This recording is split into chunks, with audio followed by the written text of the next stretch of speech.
Putin के क्रोध से यूक्रेन को बचाने की सभी कोशिशें नाकाम हो चुकी हैं। ट्रंप युद्ध का अंत नहीं करवा पा रहे। पुतिन के हमले तेज होते जा रहे हैं। बमबारी जैसे 3 साल पहले 24 फरवरी की तारीख को शुरू हुई, उससे भीषण 3 साल बाद जारी है। यूक्रेन दहल रहा है। शहरों के खंडहर धुआं उगल रहे हैं। बस्तियों की बर्बादी के बाद रूसी झंडे तनते जा रहे हैं। इस युद्ध त्रासदी के बीच यूक्रेन के राष्ट्रपति ने अपने पद से इस्तीफे की पेशकश कर दी है, लेकिन कुछ शर्तों के साथ। जेलेंस्की ने हार मान ली है, मगर यूक्रेन नहीं हारेगा।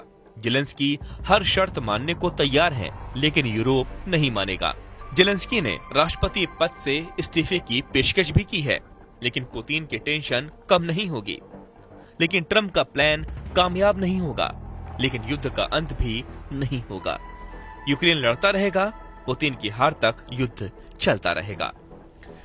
जेलेंस्की अपने देश में एक ऐसा योद्धा की इमेज बना चुके हैं जिसे युद्ध में हराना नामुमकिन लग रहा था, मगर ट्रंप ने जेलेंस्की का गेम ओवर कर दिया। जेलेंस्की को तानाशाह बताकर ट्रंप ने युद्ध का रुख पलट दिया है। हालांकि जेलेंस्की ने भी सुपर पावर की सारी चाल की काट तलाश ली है। जेलेंस्की खुद को शहीद करके भी अपने देश की सिक्योरिटी का सॉलिड बंदोबस्त कर रहे हैं। इसके साथ ही जेलेंस्की ये श्योरिटी भी दे रहे हैं कि पुतिन का युद्ध से पीछा नहीं छूटने वाला। अब यूक्रेन के साथ यूरोपियन यूनियन खुलकर आ गया है। यूरोप के सभी देशों को पुतिन से खतरा है। यूक्रेन के बाद पुतिन उन देशों को निशाना बनाने की धमकी दे चुके हैं जिन्होंने उनका विरोध किया है। ऐसे में यूरोप के सभी देश एकजुट हो चुके हैं। इसकी तस्दीक यूरोपियन यूनियन चीफ की कीव विजिट के से हो चुकी है। यूरोपियन यूनियन तूफानी अंदाज में एक्टिव है। कीव से अंकारा तक गोलबंदी हो रही है। जेलेंस्की ने अपने पद से इस्तीफा देने का ऑफर देकर बड़ा उलटफेर किया है। जेलेंस्की ने पुतिन को धमकी दी है कि उनका यूक्रेन हड़पने का सपना कभी पूरा नहीं होगा। जेलेंस्की का ऑफर न तो ट्रंप कबूल कर रहे हैं, न ही पुतिन। ट्रंप ने साफ कर दिया है कि यूक्रेन को नाटो सदस्य नहीं बनाया जाएगा, जबकि नाटो में यूरोपीय देशों की बड़ी भीड़ है। ये सभी यूक्रेन के साथ हैं। यूरोपीय देशों ने यूक्रेन को युद्ध लड़ने के लिए बड़ी मदद का ऐलान कर दिया है।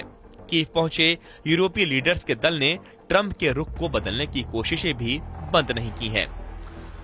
यूरोपीय संघ यूरोप के 27 देशों का समूह है।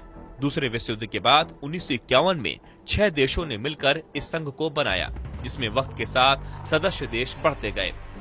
यूरोपीय संघ दुनिया की सबसे बड़ी अर्थव्यवस्थाओं में से एक है। ईयू के कई सदस्य देश नाटो संगठन के भी सदस्य हैं। यानी ये एक ऐसा गठजोड़ है जिनके पास न दौलत की कमी है, न हथियारों की। जर्मनी, फ्रांस जैसे ताकतवर देश अब तक पर्दे के पीछे से यूक्रेन का साथ देते रहे हैं, लेकिन ट्रंप के पुतिन के पाले में जाने के बाद अब ये खुलकर यूक्रेन के साथ आ गए हैं। मतलब अब आर पार का घमासान शुरू होने जा रहा है। रूस यूक्रेन की हार तक हमले करेगा। इसके बीच जो आएगा उसे भी पुतिन का प्रचंड प्रहार झेलना होगा, वो फिर चाहे यूरोप का कोई देश हो या फिर नाटो जैसा सैन्य संगठन। पुतिन की जीत की राह में आने वाला कोई भी अब सलामत नहीं बच सकता। रूस के एटमी हथियारों के वार जोन में उतरने का ऐलान भी हो चुका है।